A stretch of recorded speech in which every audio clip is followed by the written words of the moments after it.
ఓటర్లు అయితే డిసైడ్ అయినట్టు కనిపిస్తున్నారు. మా సర్వే ప్రకారం కాంగ్రెస్ గెలిచే అవకాశాలు విస్పష్టంగా కనిపిస్తున్నాయి. ఇప్పుడు బీఆర్ఎస్ పార్టీ బలహీనతలు ఒకసారి చూద్దాం. మాగంటి సునీత వీక్ అభ్యర్థిగా ప్రజల్లోకి వెళ్ళటం ఒక బలహీనతగా ఉంది. అభ్యర్థికి రాజకీయ అవగాహన లేకపోవటం మరో బలహీనతగా ఉంది. మాగంటి కుటుంబంలో గొడవలు కాస్త నష్టం చేసే అవకాశం కనిపిస్తుంది. మాగంటి ఎమ్మెల్యేగా ఉన్నప్పుడు చాలామందిపై అక్రమ కేసులు బనాయించిన చరిత్ర ఉండటం, స్థానికంగా రౌడీయిజాన్ని ప్రోత్సహించిన చెడ్డ పేరు, కాంగ్రెస్ బలాబలాలు ఒక్కసారి విశ్లేషిద్దాం.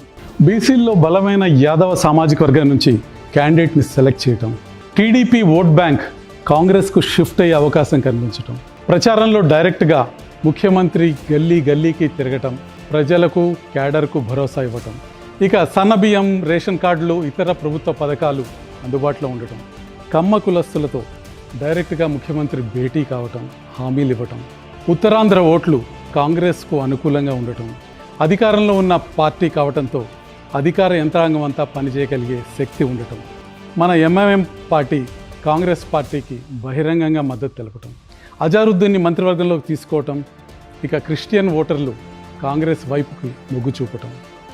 ఈ కారణాలతో కాంగ్రెస్ బలమైన స్థానాలు కనిపిస్తుంది. కానీ నేను అంటున్నా, జూబ్లీహిల్స్ నేరో గల్లీల్లో కారు దూరుడు జర కష్టంగా కానొస్తుంది. మన జూబ్లీహిల్స్, మన నవీనన్న. చెయ్యి గుర్తుకే ఓటేద్దాం, అభివృద్ధిని కొనసాగిద్దాం.